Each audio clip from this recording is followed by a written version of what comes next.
Hey, weirdos. I'm Elena. I am Ash. And this is Morbid.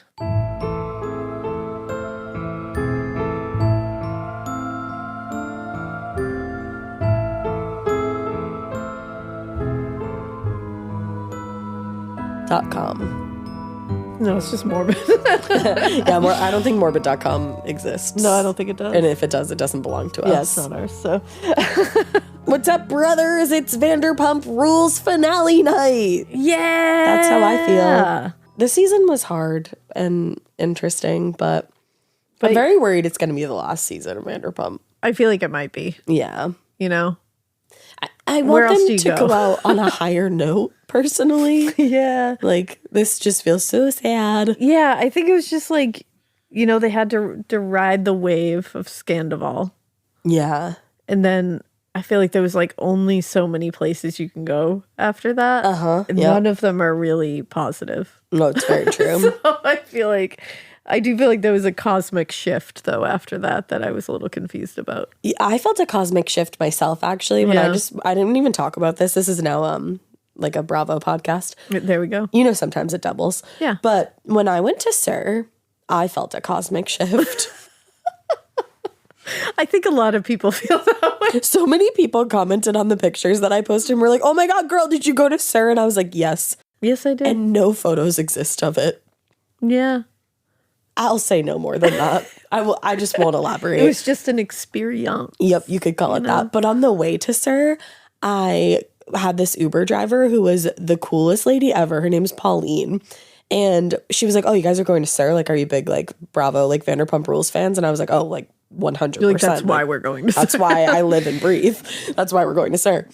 And she turns out she had has a podcast called Tender Loving Care ? And it's wicked good. And she also had so much tea that like I can't even share all of it here. But she has some that like the tea then goes onto her podcast. So definitely go listen to that podcast. Oh, look at that. Yeah, I told her, I was like, "I'll shout you out." Girl. Yeah. I love that. It was so good. Well, speaking of podcasts, I have a podcast shout out too. You do? I think I've shouted out this person's podcast before, but like I've been listening to it lately and she's just delightful and does such a good job. It's the Hello Sydney podcast. That's such a good name for a podcast. It's so good because her name is Sydney. Yeah, how do you like that? You have to have a podcast if your name is Sydney and you're into horror. It's Horror Chronicles on TikTok. She's amazing. Yeah, she's a great follow. We love her. We love Sydney. And I'm telling you, her podcast is a really great listen. She like covers every horror movie you can think of. She does deep dives. She knows her shit. She's someone who I like go to her for horror movie recommendations. Like if she says a movie is good, I'm like, it's probably good. Like, I'm not worried about it at all. That's good to know. I could probably use that for Scream because our podcast Scream, usually, like, whenever I pick my movies, I'm just, like, Googling something. Like, yeah, you're just trying it out. Yeah, like, giving it a try because, you know, go to Sydney. I'm new to the horror world. Yeah, go to Sydney. She'll steer you in the right direction. I will She go to just Sydney. covered all 4 Hell House LLC movies in one episode. There's 4? There's 4. And you've only shown me 1? No, I've shown you 2. No, I've only watched 1. Oh, I think I've watched 1, 2. I don't think I've watched 3, and I watched part of 4. Are they all good? Finish 4. I love them. Yeah, I think nothing beats the first one, but the ending of the first they're one fun. Fucked me up. Hell House LLC is such an underrated movie. I agree. I think it's so good. No, we're halfway. I know, and it's got. That and Houses October Built always make me just in the Halloween mood. I feel like Halloween is like last year we had like a really good Halloween, but there was a lot going on personally, and I had to postpone my wedding. I was like in the thrust of wedding planning, and I feel like this year like not having like a big party, having to plan a big party like looming over me is going to be great. Oh yeah, you can just concentrate on Halloween. Yeah, because I loved my wedding, obviously. Like it was absolutely fantastic. But once you're done with that, you're like, Halloween. Love being married. Let's celebrate the shit out of Halloween. Oh, and that reminds me that, sorry, we're just like, I need a minute before we get into part 3. So this is called procrastinating. Yeah, this is like delaying the inevitable is what this is called. But We did a live stream show at Blackcraft Cult in Salem. It was so fucking cool. The other day, and we covered the Salem witch trials and the story of Martha Carrier, and it was so much fun. Blackcraft Cult is so amazing. I love that story. I love that brand. I do too. A big loyal Blackcraft Cult girly, so it was really amazing to be able to do it there. And they were all so sweet. And they walked us through their haunt that they have in Salem. No, I'm so fucking excited, guys, for that. When I tell you, I can't wait. This haunt is so elite. No, it's on another fucking level. Every room we walked in, I kept being like, "This is my Disney. This is my Disney." No, that's I love a it here. direct quote of what I kept she was turning around saying. and just being like, "This is beautiful. I love this so much." Like, they did such a good job. So if you happen to be in Salem during the spooky season this year, definitely go to their haunt because they're awesome people, awesome brand, and the haunt is fucking top tier. No, it's so good. So just had to say that. Also, one more thing, just while we're at it, we have a lot of new merch over on the Wondery store. We have new drinkware, we have new t-shirts, and we have keychains that are really cute. Yeah. So if you guys want to go grab those, go ahead. Yeah.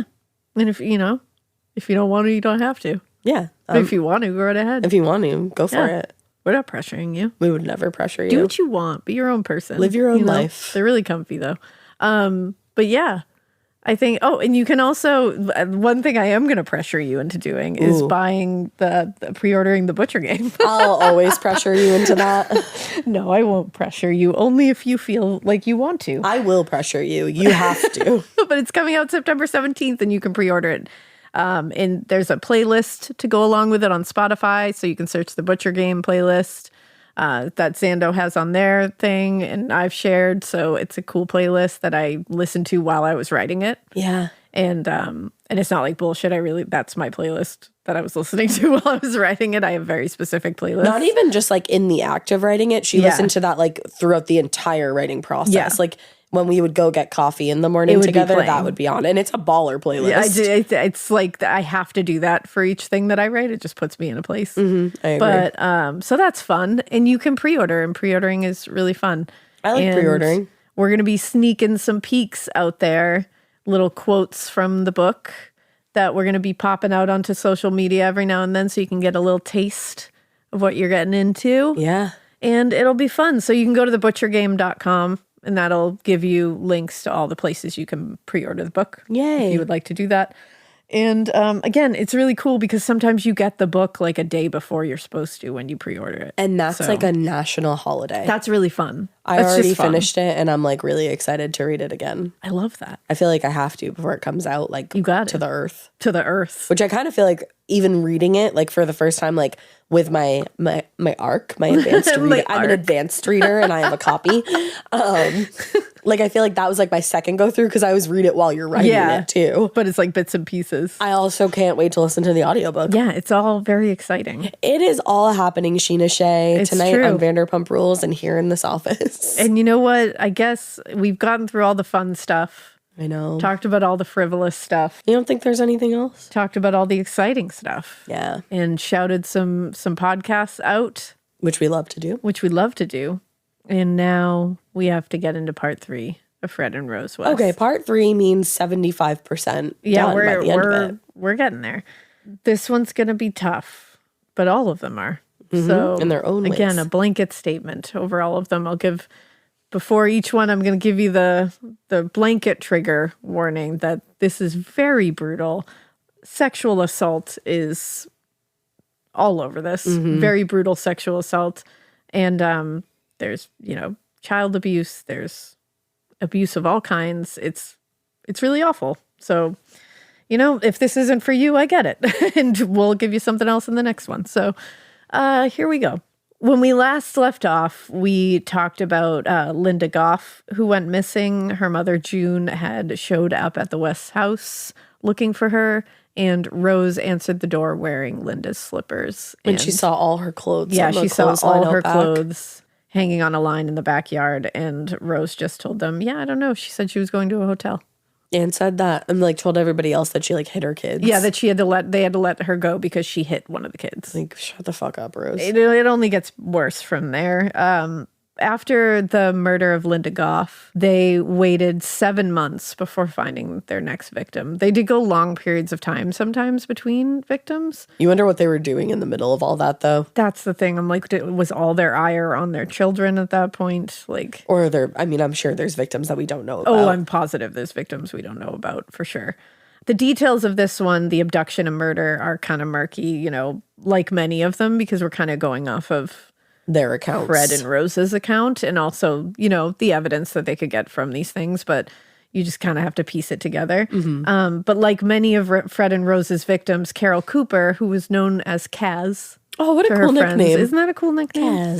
Kaz. She had a difficult upbringing, like most of them. They seemed to prey on these, you know, people who were vulnerable. Yeah. Her parents separated when she was just 4 years old, and she lived with her mother. In 1966, when Carol was 8 years old, her mother passed away. Oh, God. And she was sent to live with her father. And when she reached adolescence, she became, you know, according to people around her, rebellious and defiant. She got in trouble a lot. She was kind of in and out of, you know, having issues with, you know, authorities and authority figures. She would occasionally run away from home. She was just going through it. I mean, I think if my mom died at 8 years old, I might feel similar. Yeah. So by the fall of 1973, Carol's father lost patience with the entire thing, and she was placed at the Pines Children's Home in Worcester. God. This was about 25 miles from Gloucester. Now, on November 9th, 1973, Carol was given permission by the staff at Pines to go on an overnight visit to her grandmother's house. Which, like, this whole thing is just really sad. Yeah. You know what I mean? Like, you have to get permission to go to your sleep over your grandma's grandma. house? I don't know. It does, like, it all just, like, makes my heart sad. It does. But she was going to be coming back the next morning to the Pines to attend a doctor's appointment. Okay. So there was very strict, like, this is what you're doing. The next day, Carol returned to Worcester for the appointment as expected. But later that day, her boyfriend dropped her off at the bus station around 9:15 p.m., the expectation that she was going back to her grandmother's house, but she was never seen again after being dropped off at the bus. And of course, the bus stop. Now, a huge, very extensive search was made in the days following her disappearance, but they couldn't find any evidence of her. No sign of Carol, no indication where she could have gone. I mean, it was like she vanished into thin air. Investigators believe that what happened is Fred and Rose West picked Carol up while she was hitchhiking and brought her back to the house. I'm not sure why they think she was hitchhiking since it was a bus stop. Just gonna ask. I don't know where that comes into play, but that is what most sources are saying. They believe she was brought back to the house where she was tortured, raped, and murdered, then dismembered by Fred and buried in the cellar. My God. When her remains were excavated because she was buried in the cellar and then moved. So she was excavated from her grave, and they found the tape mask was still wrapped around her skull. Oh. And pieces of rope and braided cloth were also found in the grave. And like the others, there were several tiny bones missing from her hands and feet. Which is just so disturbing. And that seems to be a thing. Yeah, because you mentioned that in the last part with a couple of the bodies. And there was also a cervical vertebrae and breastbone that were missing. Whoa. Yeah. Investigators believe they were kept as trophies. Oh, that's heinous. While Carol appeared to have suffered the same fate as their previous victims, what they did find was something a little unusual with her. Yeah. They found, quote, an unusual gouge mark in the skull, which suggested that Carol may have been stabbed in the head. What? Yeah. Oh my God. Yeah. And again, she had the same like masking tape mask over her face and head. Like that one piece of their pathology. It's so disturbing. I'm not kidding you. In the middle of the night last night, I woke up and it's all I could think about. I can't stop thinking about it. It's just because it's like there's so many layers to it. Like they're inflicting such terror and panic. And to think of even doing that. Well, and there's also clearly some kind of thing where they're dehumanizing this person. Yeah, they're taking away their face. Yeah, they don't want to see them. Like, you think about it, like, you remove the head from somebody's body, they don't feel like a human anymore. You know what I mean? Like, it takes away a little bit of the humanity there. Yep. So covering their head and face in masking tape makes them like a doll. Yeah. And it's like, that's like a whole other issue here. It's really a lot to think about. Yeah. Now, up until this point, we've said it many times, all the West victims had, a few things in common. And one of the biggest things they had in common was that they had very difficult or traumatic backgrounds or home lives. Like that's been like across the board. And, as goes oftentimes the case with serial killers, personal histories really makes like these ones can make it easier for them to groom, easier for them to manipulate. Of course. Easy to make them get into a car with a stranger or accept a ride. And unfortunately, sometimes, and this is why they choose people that have difficult backgrounds, sometimes they believe they're going to be less likely to be missed. Yeah. Because people are going to believe that they ran away. Oh, they always disappear. Yep. And these people, these kids have been groomed their whole lives to survive. Yeah. But so they'll get in a car with somebody to get to the next place because they need to get there. Right. They're not thinking about, oh, this person could be the end. Mm-hmm. And it just kills me that they picked people like kids that they believed no one would look for. Like it's sad. Fucked up. Yeah. I don't even know. But their next victim came from a very different background. Really? And her absence was very much noticed very quickly. Okay. 21-year-old Lucy Parrington was from an upper middle class family. Her father was a chemist. Her mother was an architect. Wow. Her uncle Kingsley Amos was a well-known novelist. Oh, okay. And unlike the previous young women who were described as having defiant personalities, getting in some trouble, kind of being a little nomadic in the sense that they would be in and out of, people's lives and living situations. Lucy was described as very popular. She was a clever, very, very well-liked woman. She would she followed the rules. She didn't get into trouble. She didn't disappear. She had very close bonds to people around her. And in December 1973, Lucy was in her final year at Exeter University, where she was studying medieval English. Oh, that's cool. Which is such a cool. I was like, wow, Lucy seems cool. She does. They all do. They all seem like they had these unique personalities. Some of them weren't appreciated. Yeah. Those unique personalities. But she had also recently converted to the Roman Catholic faith and took her spirituality very seriously. Okay. So, that Christmas, Lucy had been staying with her mother in Gloucester for the break. And on the night of the 27th, she got a ride to Cheltenham to visit her friend Helen Render. Now, according to Helen, they hung out together. They spent the evening talking about furniture and working on Lucy's application to the Courtauld Institute in London, because that's where Lucy was hoping to actually continue her medieval studies. Wow. So she was going to keep going.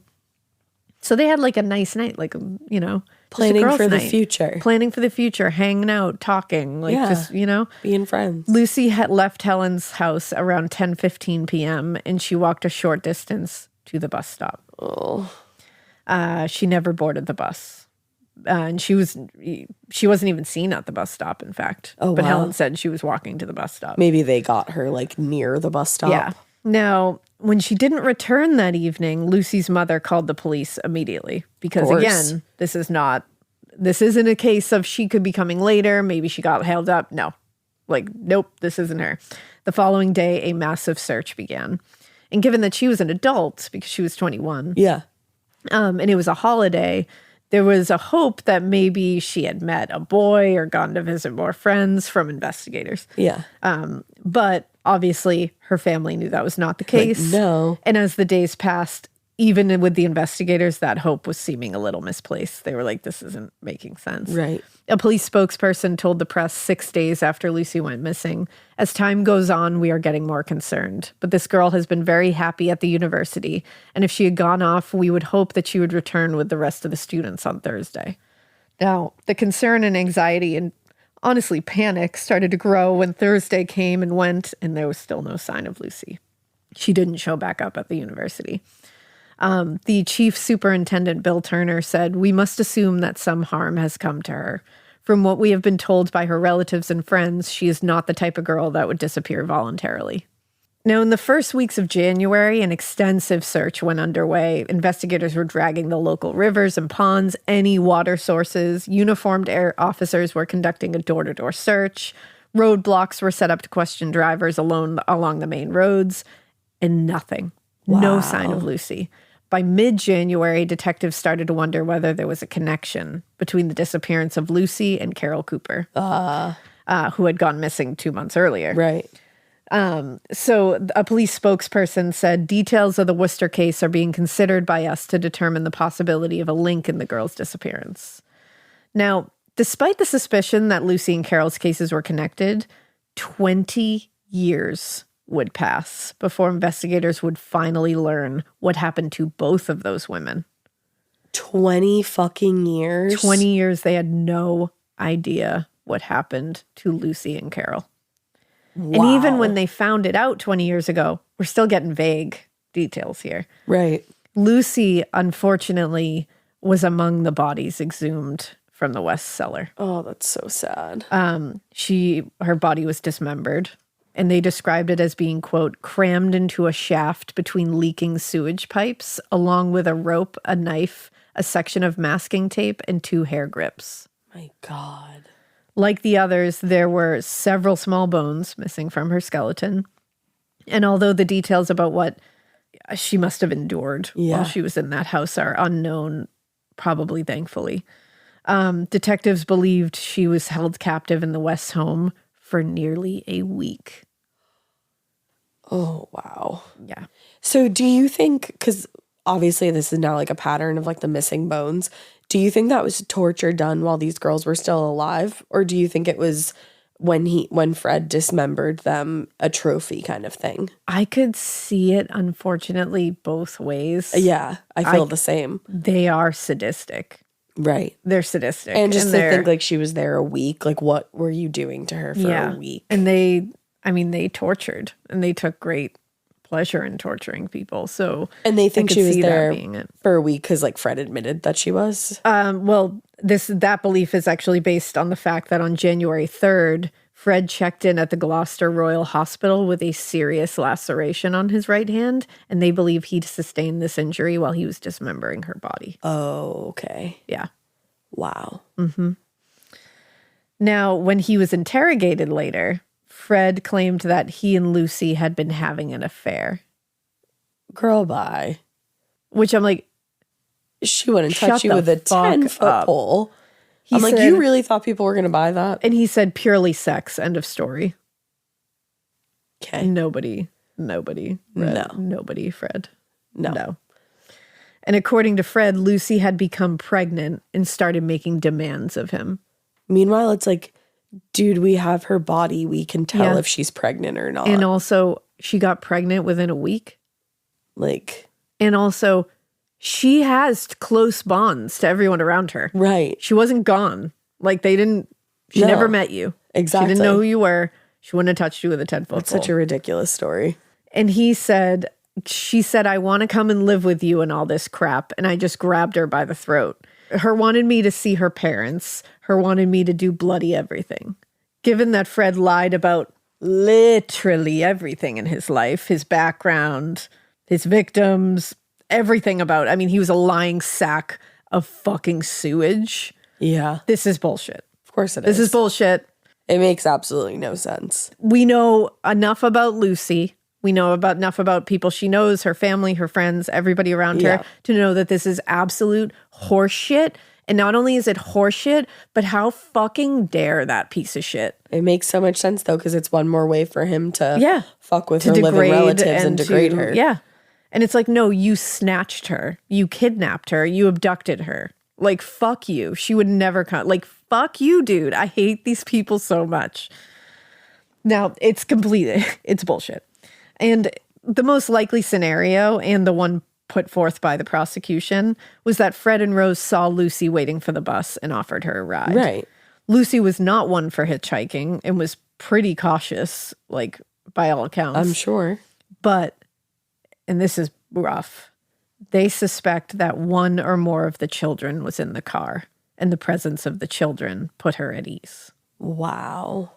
And that's like, they put this forth during the trial that they believe that's what happened. It makes sense. Once they got her back to the house, she went through, a similar fate as the rest of the victims. And 4 months passed before Fred and Rose went out to get another victim. So they go through big periods of time. But it seems to be after like a rather intense. Very brutal, awful. Yeah. On the evening of April 15th, 1974, 21-year-old Therese, I hope I say her name right. She's from Switzerland, so I want to make sure I say it right. Therese Thaler. She went to a party at a friend's house to mark the start of her vacation. Like I said, she was born in Switzerland. Right. And Therese had been studying for a secretarial degree at Woolwich Polytechnic. Her instructors really liked her. They said she was a very quiet girl, but very confident. Yeah. On the night of the 15th, she went to a party in South London and stayed the night there.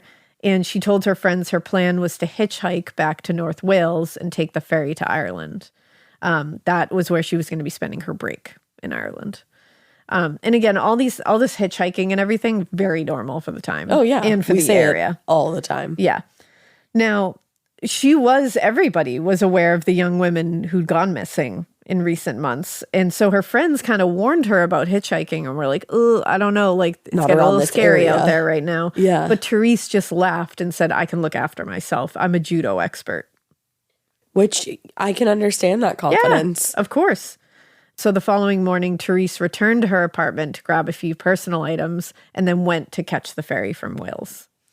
Now, assuming she had managed to get the boat to her destination, no one even realized Therese had gone missing until she didn't return to school the week after Easter break. Oh, man. So they just were like, oh, she made it to the boat. They just assumed, why would they not? Right. Like that she told them the plan.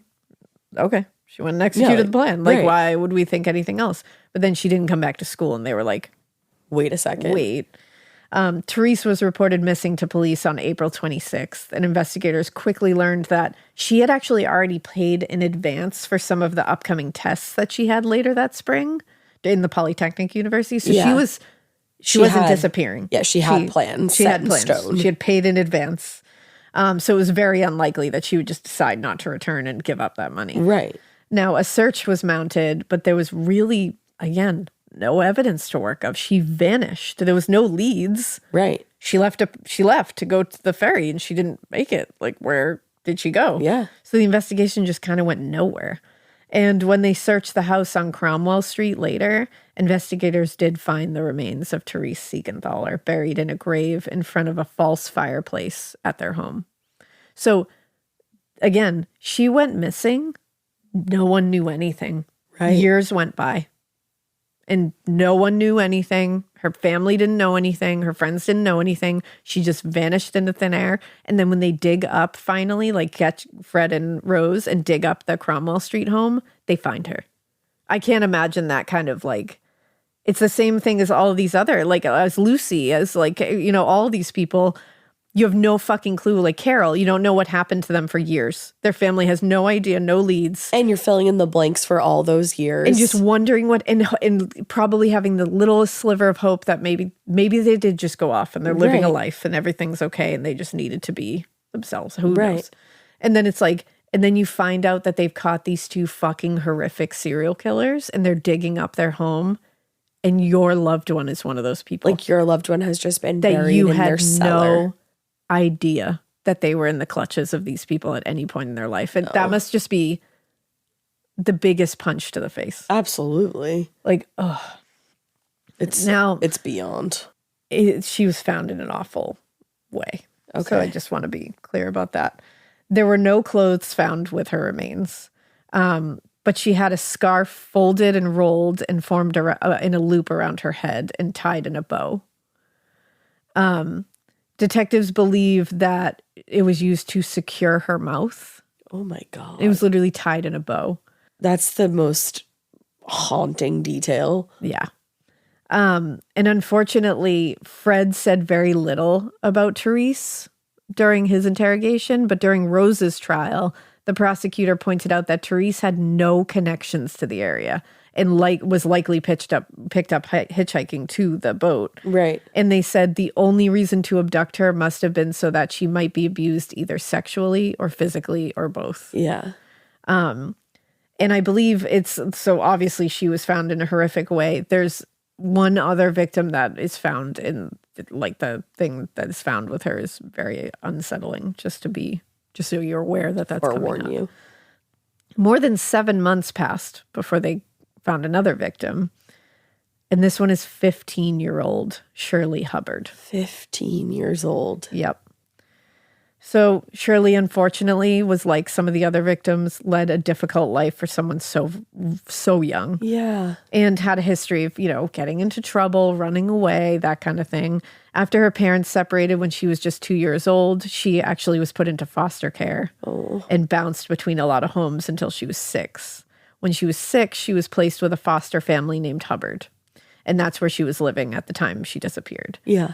Like several of the other victims, Shirley had been in and out of trouble in the months before her disappearance and had even run away just a month earlier. So that's why it was tough when she disappeared, because she had been in this phase, you know? When you wonder, you don't know what she was experiencing in foster No, you have no care, idea. And again, she had been through a lot. So it's they act out, Absolutely. That happens. Now, a few weeks later, after she was found after running away, she had started dating a boy named Daniel Davis, whose brother, coincidentally, had dated Carol Cooper. What the fuck? Isn't that wild? Yeah. Yeah. But it just shows you what an area this is. Yeah, This like a was in, smaller- a small concentrated area.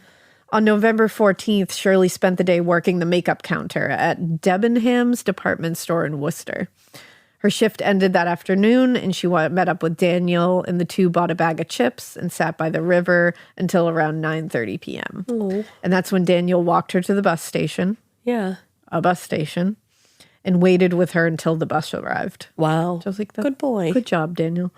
They had plans to meet back at the bus stop the following day, but Shirley didn't show up. So he even waited with her until the bus came. Right. Daniel assumed at the time that she had found something else to do. He felt a little dejected. He was like, that's a bummer. Yeah. But soon after, the Hubbards reported Shirley missing to police, and the investigation opened up. But like the other girls, it appeared as though she had vanished into thin air. Right. No trace. But obviously what happened was far worse. Now, in court, the prosecution speculated that Shirley had either been kidnapped or somehow manipulated into going to the house on Cromwell Street willingly, where she was abused, raped, and murdered. Her remains were discovered in a part of the basement investigators referred to as the Marilyn Monroe area. What? Because the wallpaper in that section of the room was all Marilyn Monroe. What? Which I don't know why that just gives me the... It's such a strange juxtaposition. Now, this is the one I was talking about. Shirley is the one that I was talking about, that she's found in a really unsettling manner. In court, the pathologist who exhumed the body referred to it as, quote, an extremely horrific discovery. Like the others, Shirley's head had been wrapped entirely in a tape mask, but inserted through the mask. Inserted through it was a plastic tube placed in the nostril portion, which protruded from the front. And a second piece of similar tubing was also found at the burial site. When the prosecution asked what purpose this mask could have served, the pathologist said, quote, that can only have been for sexual gratification so that her living but restrained body could be used and abused at will. Oh my God. That's That part has been sticking with me for days. So they just kept her alive like that for however long? Just enough that she could breathe out of her nose. Yeah. Oh my God. Yeah. How are people this sick? How are people this absolutely fucked in the head? Humans. And she's humans. I literally wanted. Yeah, it makes me sick. I literally feel sick to my stomach in this one. Sick to my stomach. That part. Oh. I mean, all of it is just, but that for some reason is just the image of that, the visage of that in my brain is I keep having to wipe it away to try to make it go away because I'm like, just I know. Don't even try to conjure that image in your head. Because fortunately, I've never looked at any kind of crime scene thing about this. No, I could never. And I will not be doing that. But the image my brain has conjured of that mask is bad enough. Yeah. I genuinely, like, how does your mind go there? That's the thing. I'm like, who thought of that? And how the fuck did they find each other, dude? Yeah, that's the thing. And procreated. And to think that Shirley is in that state while there's, Kids. 4 kids running around the house? Oh my God. Yeah. And honestly, like, I'm not kidding you. It makes my stomach turn. No, it's just a wild thing to imagine. Now, by this point, a pattern appears to have emerged where Fred and Rose are kidnapping and killing at least one young woman every 5 or 6 months at least. Yeah. And with the exception of Lucy and Therese, most have come from, dysfunctional upbringings, like trauma upbringings. Unsurprisingly, the victim profile is almost certainly what allowed them to continue killing for as long as they did. Yeah. In fact, of the victims that went missing at the time, the murder of Lucy was described as, quote, the one that attracts the most anger. Right. Which is sad. Yeah. And it was the one that received the most coverage because, and part of that was because of her uncle's fame as a novelist. Yeah, I wondered that. Had people / the media expressed as much outrage over the other victims, it would have been different. Many of them, because nobody was really expressing as much anger because they disappeared. We don't know where they went. Well, they were a runaway. Right. And there's not a ton of family members like contacting the media or like getting in touch with anybody because unfortunately some of these girls just didn't even have anybody. Exactly. They either didn't have anybody or the people they had been through these moments of them disappearing for a little while. So they were just like, well, and then the media's like, well, they're a runaway. What's the story? Like they probably just ran away. And they were in trouble and such. Should always be a story. Absolutely. And if people or the media had made or expressed any outrage about these victims, it's possible that connections could have been made. Yeah. More connections and connections to the Wests themselves. Yep. I mean, maybe some of this carnage could have been avoided, which is really frustrating. But Wanita Watt was a lot like the other young women who had been picked up by Fred and Rose. Yeah. But in her case, they didn't abduct her because she was lodging in their home. She was one of those lodgers. Wanita's parents divorced when she was very young, and her home life had been difficult.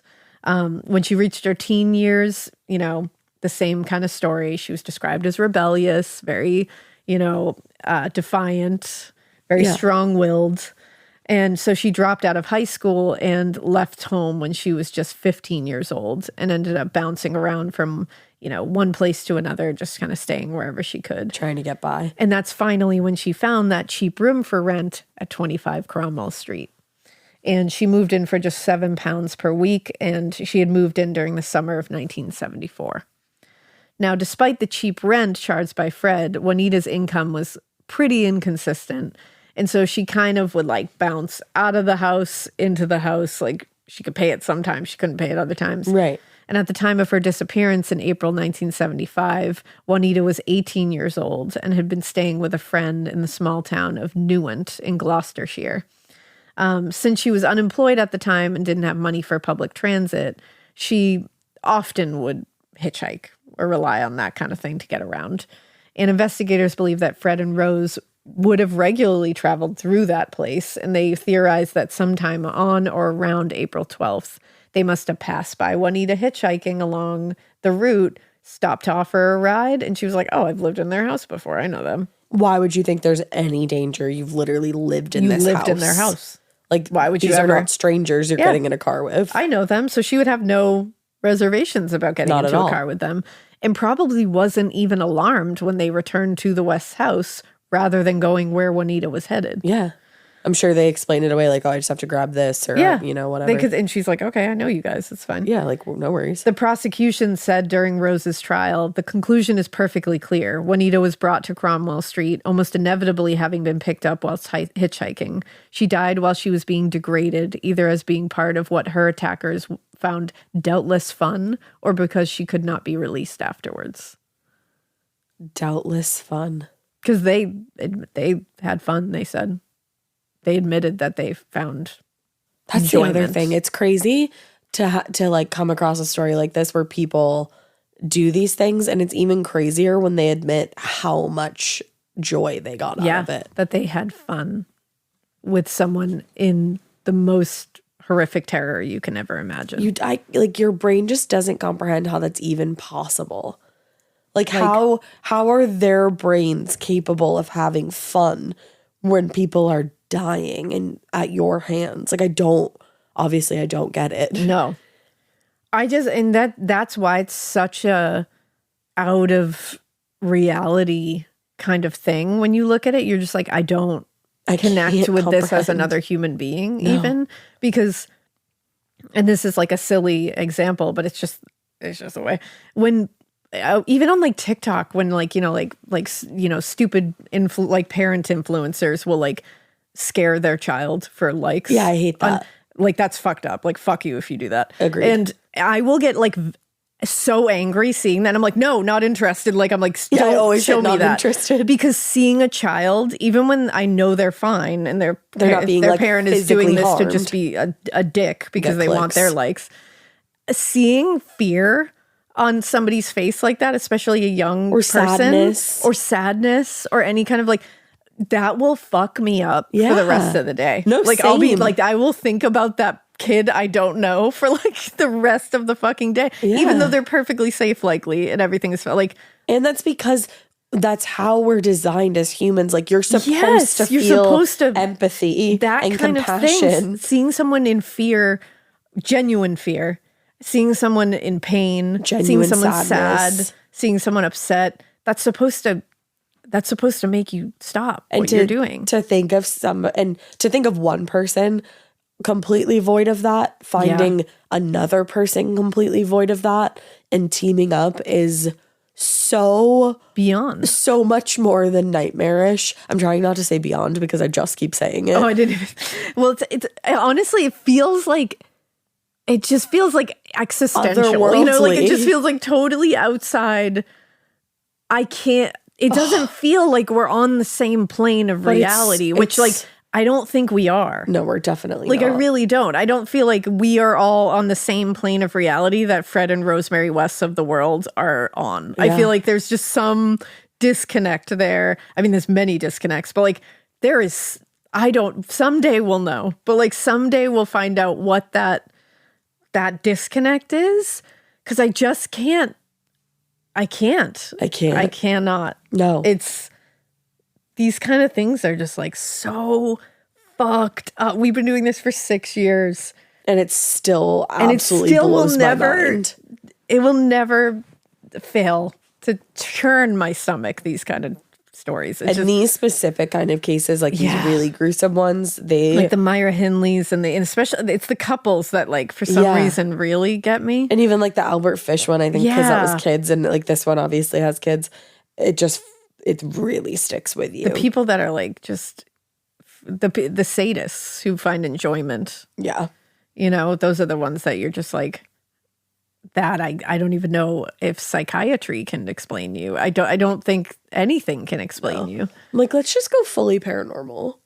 Honestly. Like this is tough. This one's been tough. But don't worry, we are gonna I'm kidding. We're gonna take a little I'm going to need a paranormal case moment that's not as heavy, I think. Yeah. Hopefully I can do it. I always say that and then I end up being sorry, I'm doing a really awful case now. Yeah, you've been hella brutal lately. So maybe I'll do like a spooky road or a spooky castle, something, you know, or a survival tale. There you go. Sometimes those are like sometimes so those can be tough though. too. We'll find something that, you know, I can take a second for the next one. Yeah. But now out of any sense of being humanity here, once they got back to the house, investigators believe that Wanita was sexually assaulted and then was gagged with a ligature made from 2 of Rose's nylon socks, and she was hogtied with plastic-covered rope, similar to that used on the washing line in the backyard. They were all found in her grave with her remains. That's awful. It's so weird to think of these people even like having socks and a washing line. Yeah, they're just like having human things. That's so human. Yeah. After she was killed, Fred dismembered Wanita's body and buried her in the basement alongside the others. He also kept several of the bones again. Yeah.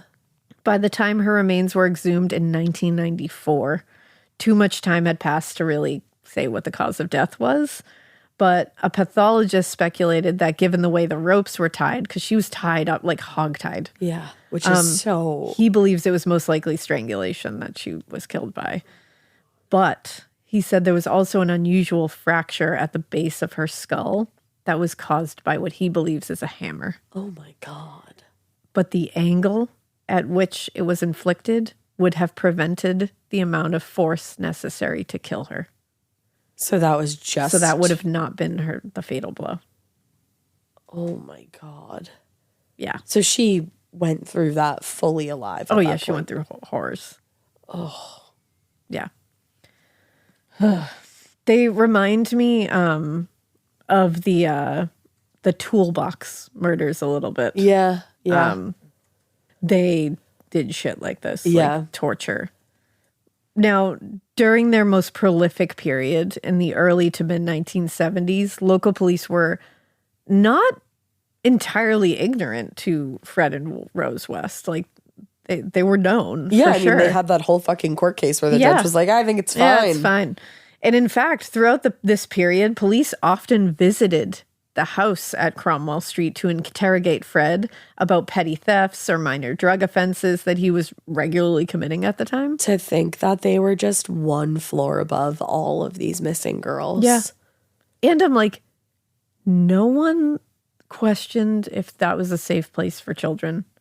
I can't imagine that these people came off as stellar parents. Like, no one was thinking maybe just throw a report in. Right. Like, I mean, these kids had already been dropped off and picked up from CPS or foster care how many times? Nobody wanted to make like some kind of wellness check on those children if he's committing like offenses all the time. And like even young 20-something-year-old nannies are like, yeah, the children seemed really completely different when the parents were around. It's like you would think someone in law enforcement would notice that. Well, and given the like frequency with which young women were disappearing at the time during this time period, it's pretty fucked up that they never suspected the Wests of being involved, especially considering their histories, which we've already gone over, that they got totally scot-free away with one. Yep. And they had known connections to some of these missing girls. Yeah. Like, it's not like they were entirely, not all of them, for sure. Like some of them really did just vanish into thin air by all accounts and then were found later. But there were a couple that like at least had...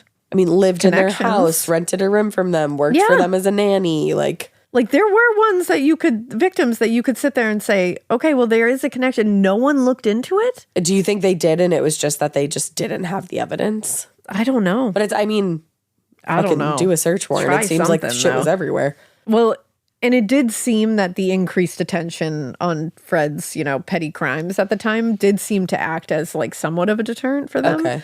At least for a little while, because after the murder of Wanita, 3 years passed before they killed again that we know of. I was going to say. Now, Fred and Rose may have put a hold on the murders between mid-1975 and, the middle of 1978, but that didn't mean that they stopped victimizing girls entirely. We just don't know if they murdered anyone. With an increased focus on missing women in the area, it would have been unwise on their part, if you're looking at it from their point of view, to keep abducting girls. Yeah. So instead, they shifted their attention to girls living at Jordan's Brook house, which was a home for troubled girls. Nice. It was established in 1970 as kind of a last stop for teenagers who'd been kicked out of every other institution and foster home. Right. This home was less of a care facility, and it was kind of like borderline juvenile detention center. Oh. For Fred and Rose, these were precisely the type of vulnerable and emotionally fragile young women that Fred could manipulate. Yep. In the summer of 1976, a 15-year-old resident, referred to only as Miss A, moved into Jordan's Brook after 2 years spent bouncing around between other placements. Before that, she had lived with her biological parents, but was removed from the home once authorities learned that she was actually being sexually abused by both her father and her brother. Oh my God. I mean, these poor girls. Yeah. Like you hear, like, again, just a life of knowing nothing. Going through it. But awful shit. Yeah. And like not having any home. No. And by that point, Fred had made a habit of offering these girls rides whenever he saw them on the street. So he was like, yeah, he was using this. How philanthropic. And he would quickly become a shoulder to cry on for some of these girls, and included Miss A. Now, a few months after moving in, Miss A ran away from the school and went right to the West's house. Because she probably had built a relationship with Fred, like not like a romantic one, but... Yep. But she was met at the door by Rose, who was dressed, quote, only in her bra and pants, and made sexual advances towards Miss A. Gross. It's unclear whether anything occurred at the time, but according to a court testimony given at Rose's trial, Miss A returned to the house a little over a month later, and that's when she was talked into where she was sexually assaulted by Fred and Rose. Yeah. According to that testimony, she was taken into a room where there were 2 other naked girls who she did not know. After being undressed by Fred, the girls were secured with packing tape and sexually assaulted by both Rose and Fred. Oh my God. Mm-hmm. Next, they taped Miss A to the bed and, quote, Frederick West had sexual intercourse with her while Rosemary West fondled her thighs. I hate that they say he had sexual intercourse with her. Thank you, because that bothers me. No, he raped her. He raped her. She's a 15, 16-year-old girl. He raped her. And she's taped to the bed. Yeah, what the fuck are you saying he had sexual intercourse with her? Like, he raped her. They both raped her. Oh my God, this is so horrible. After the assault, the girl was allowed to leave, likely because Fred and Rose assumed that she wouldn't say anything about the attack. Probably that she didn't have anybody to tell. That's the thing. Who's she going to tell? And I'm sure they thought she wouldn't be believable anyway. And she didn't. She didn't tell anybody because she didn't have anybody. A few weeks later, Miss A returned to the house with a can of gasoline she'd taken from the gardening shed at Jordan's Brook, intending to burn the house down. But definitely say that he had sexual intercourse with her again. Yeah, totally. They raped her, and she was fucking angry. And I don't blame her for being angry. And honestly, I wish she had been able to. Yeah. But she's a literal child. Yup. She's a child, so she lost her nerve when she reached the door and went back to Jordan's Brook. Wow. When the prosecutor asked why she didn't report the assaults to anyone, Miss A said it was because, quote, she felt ashamed and guilty. Oh. Which is that's exactly what Rose and Fred want. Yeah. That's exactly what they want. And that's what so many women and men feel when they're sexually assaulted. Yeah.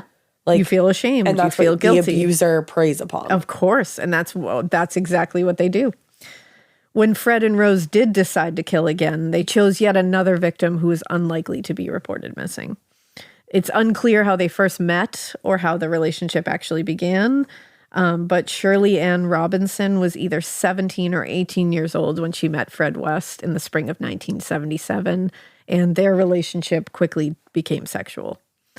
Like many of the other victims, Shirley had come from a very difficult background and had been placed in foster care periodically throughout her entire life.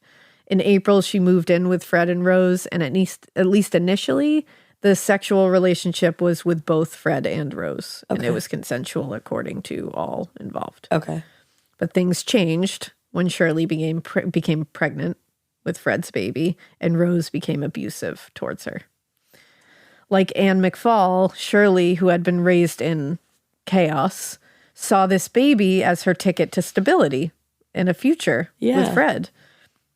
It's the same kind of story. It is. In November 1977, she wrote to her father in Germany to tell him all about her new relationship, and even included a picture of her and Fred holding hands. Wow. Saying, quote, "This is the man I'm going to marry. What do you think of him, Dad? I've never been so happy in my life." Oh, no.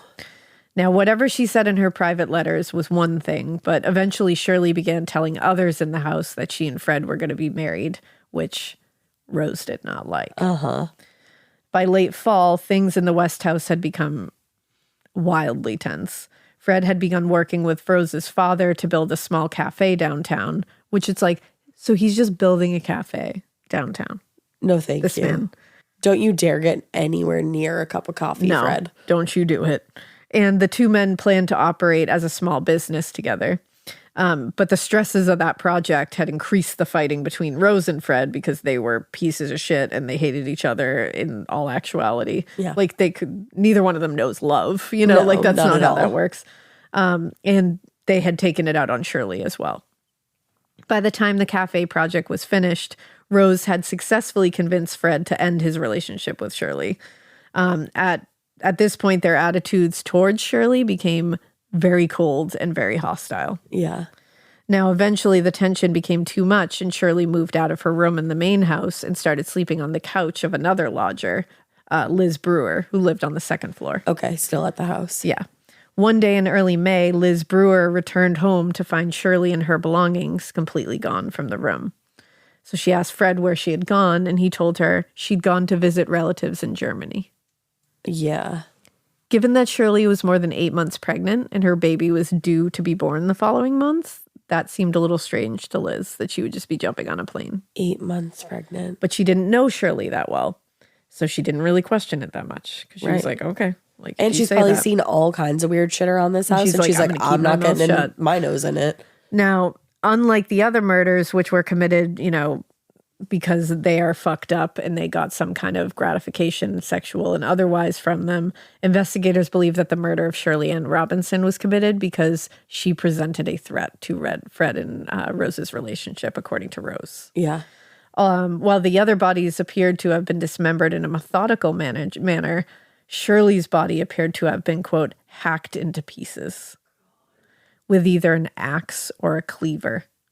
And first of all, he's able to do all of this to all of these women, but there's a almost like fully grown baby in her belly. Yes. Like people have like babies fully, at 8 months. Like, yeah. He just killed a baby too. His baby. His own baby. Mm-hmm. And like dismembered. He just killed his own baby, infant. And dismembered. Yep. Both people. Yep. What? Why did I not remember this from, like, I've heard this case before. I did not know any of this because I never looked this hard into the case until now. No, so I mean, I've heard it like told before, but I knew the overview of things. I did not know all these details. Wow. Once he had finished dismembering or hacking apart Shirley's body, Fred buried her in the back garden because he'd run out of space in the basement. Okay. He had run out of space. Ran out of space. Now, taking Fred at his word that Shirley had gone back to Germany, no one reported Shirley missing and assumed she had just gone to visit family in Germany. That's where her family was. Yeah. So no one here could say otherwise. A short time later, when the Department of Social Services reached out to Shirley at Cromwell Street, which was her last known address, they were told she no longer lived there. The DSS worker on the case, Peter Gregson, just couldn't shake the feeling that something at the West House wasn't right. That's a pretty solid feeling. And he didn't believe the explanation he was given about her having gone back to Germany. But the problem was he had little authority to press the matter any further, and the case was closed. But he was like trying. He was like, something's amiss. By 1979, Fred was often preoccupied with the cafe at this point because now he's got a thriving business, everybody. What the fuck? That's... Yeah. What? And Rose was, Not a cafe. Yeah, a cafe. And Rose was supplementing the income by engaging in sex work, which Fred would often watch through one of the various peepholes he'd installed in the walls of the room that Rose used to entertain clients. Okay. So maybe it was this voyeurism that was enough to satisfy him for a little while. Time being. But for whatever the reason, more than a year went by before they killed again. And we're gonna stop there. That's good because that's a lot. Break into pieces, and more is coming. So I'm gonna stop there before part 4, which is going to be the final part because it needs to be the final part. Yeah. Okay. So we hope you keep listening. And we hope you keep it weird. Bye. Bye. Oh my fucking